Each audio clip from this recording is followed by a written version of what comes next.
La motivation, c'est un peu comme le carburant d'une activité humaine, mais c'est souvent difficile à obtenir et surtout à conserver. Aujourd'hui, on va se demander comment on fait naître de la motivation chez nous ou chez les autres et surtout comment on peut la conserver.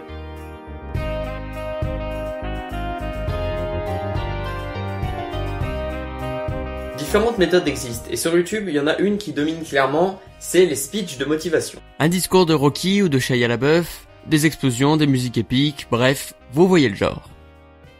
Ce que j'en pense, c'est que c'est pas terrible. Mais comprenez-moi bien, pendant plusieurs années, j'ai utilisé ces vidéos.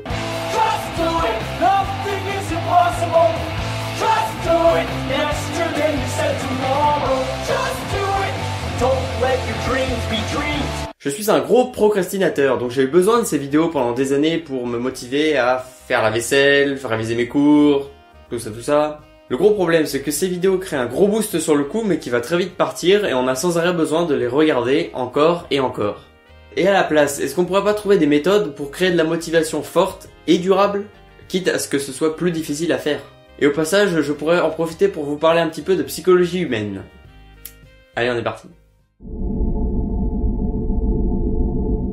Le flow, théorisé par Mihaly Csikszentmihalyi,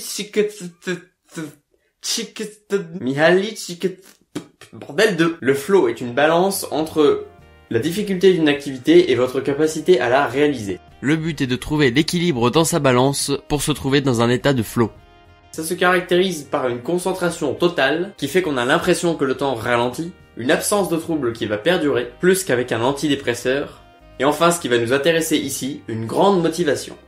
Certaines activités sont naturellement attrayantes parce qu'elles sont propices au flow. Les jeux vidéo, la plupart des sports. Beaucoup d'études portant sur le bonheur au travail notent le fait que travailler pour survivre, ou parce qu'il faut le faire, crée des travailleurs et des étudiants plutôt malheureux et stressés de travailler, et qui ont besoin sans arrêt de se faire motiver par la peur ou par des récompenses. Technique dite du bâton et de la carotte. Je pense que c'est clair. Et dans une société qui est basée sur la satisfaction immédiate, on se doute que ça, c'est pas un cas isolé. Autrement dit, la motivation du monde de l'emploi est plus souvent basée sur la motivation extrinsèque, qui est extérieure apportée par les autres, plutôt que sur la motivation intrinsèque, venant de l'intérieur des individus, de leur volonté propre, ce qui est plutôt logique dans une société capitaliste et républicaine comme la nôtre. Le système va fonctionner si chaque citoyen est à sa place et fait la tâche qui lui a été attribuée. Et ça marche aussi pour les sociétés fascistes. On va donc favoriser les individus dociles et à leur place, qui vont pas trop se poser des questions genre est-ce que c'est vraiment ce que je voulais faire dans ma vie? Suis-je réellement heureux? Et puisque c'est plus facile et rapide à obtenir de la motivation extrinsèque, on va la favoriser dans le monde de l'emploi et dans le système éducatif. D'ailleurs, si vous voulez un bon manga qui parle de la différence entre une éducation intrinsèque et extrinsèque, je peux vous conseiller l'excellent manga Assassination Classroom. Alors ouais, ça parle aussi d'extraterrestres qui veulent détruire la Terre. Mais c'est pas juste... Enfin, regardez-le. Je pense que c'est important que vous compreniez bien la différence entre motivation extrinsèque et intrinsèque, même si techniquement il n'y a pas une limite claire entre les deux. Et si on cherche une motivation forte et durable, on va alors chercher à créer de la motivation intrinsèque, qui va être perçue comme valorisante, c'est-à-dire faire en sorte qu'une activité génère du flow. Après, c'est plus difficile à obtenir parce que ça demande des compétences dans un domaine particulier. Mais c'est une méthode de chercher du flow. Pour la motivation intrinsèque, il y en a d'autres. Une autre méthode est celle théorisée par le psychologue E.R. Dutchy, l'autodétermination. Mais pour bien comprendre cette technique, il faut faire une petite explication sur notre manière de fonctionner dans la tête. Tout se base sur nos besoins psychologiques fondamentaux, qui vont être déterminés par notre environnement social. La société, notre éducation, nos relations.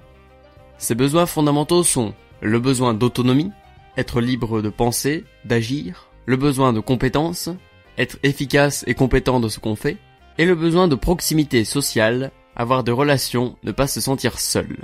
Dans un second temps, ces besoins fondamentaux vont être influencés par notre personnalité et nos aspirations de vie, ces derniers étant aussi déterminés par notre environnement social. Enfin, suivant si ces besoins sont assouvis ou non, de la motivation va apparaître, plus ou moins contrôlable, plutôt intrinsèque ou extrinsèque. Puis des émotions vont être ressenties. Par exemple, si on est proche d'un de nos objectifs, on peut ressentir de la joie et de l'excitation. Et maintenant qu'on sait tout ça, une méthode nous vient facilement, remonter à la source. Si notre bien-être et mal-être et notre motivation sont déterminés par nos besoins psychologiques fondamentaux, on peut essayer de changer, même si c'est pas facile, notre façon de penser. En changeant notre environnement social, en allant plutôt vers ce qui nous rend heureux. Ça peut être plein de choses. Bon, tout ça c'est sympa. Mais il faudrait peut-être des méthodes un peu plus concrètes quand même. En comprenant notre psyché personnelle, on peut élaborer des techniques pour changer la vision qu'on a d'une activité.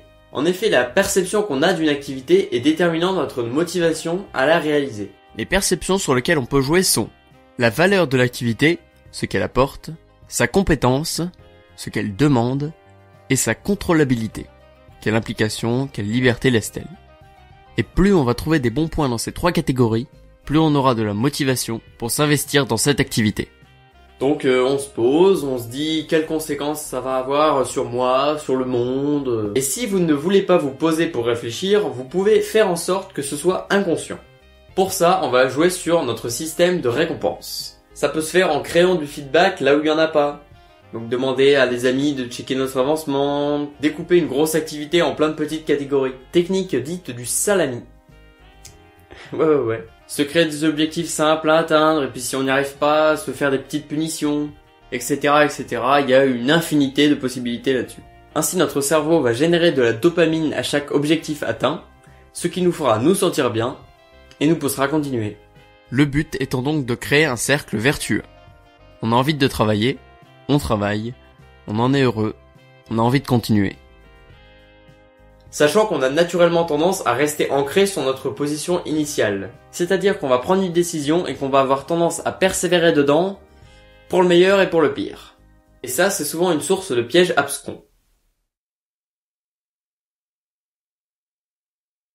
Ah merde, encore perdu, c'est la 10e fois. Mais attends, vu que j'ai une chance sur 10 de gagner, si je rejoue encore, statistiquement je suis sûr de gagner. Et du coup je rembourserai le prix des tickets où j'ai perdu. Quand je pense que j'ai failli m'arrêter si près du but. Donc voilà, choisissez bien dans quoi vous vous engagez, et si vous arrivez à créer du flow dans une activité, vous créerez un cercle vertueux, et vous ne pourrez plus vous en passer. Alors je sais ce que vous vous dites. Pour une bonne motivation, c'est évident qu'il faut une bonne confiance en soi. Mais, environ une personne sur deux souffre d'un manque de confiance en soi. C'est énorme. Donc c'est clairement pas une perte de temps quand on cherche à se créer de la motivation, d'éliminer d'avance ce qui pourrait saper cette future motivation. Ça peut être juste bien manger, bien dormir, ou faire de la méditation, ou une autre technique qui permet de faire le point sur sa vie. Mais retenez bien que le problème le plus répandu, ça reste le manque de confiance en soi. Donc une méthode classique pour améliorer la confiance en soi, c'est de chercher les convictions négatives qu'on a sur soi-même. Genre je suis nul en sport, je suis nul en maths, je suis moche, etc. Puis on va relativiser ces convictions et en créer des nouvelles, qui elles seront positives. Donc attention, le but, c'est de retrouver de la confiance en soi. C'est pas de créer une motivation basée sur je suis le meilleur et je suis capable de tout. Parce que ça c'est dangereux. Donc l'idéal c'est de recréer des convictions qui se basent le plus possible sur la réalité. Et donc à force de se recréer des nouvelles convictions sur soi-même, on finira par avoir une meilleure image de soi, une meilleure capacité à avoir de la motivation, et en général à être plus heureux. En comprenant notre psychologie, on peut élaborer des techniques pour avoir une motivation forte et durable. Mais tout cela demande de passer du temps, de s'y intéresser, d'apprendre à bien se connaître, parce que toutes les techniques ne vont pas fonctionner bien sur toutes les personnes. En un mot, de la motivation. C'est pourquoi le plus difficile dans ce processus, c'est sûrement de commencer. Donc jusqu'à la prochaine fois, restez motivés, utilisez votre cerveau, et soyez heureux.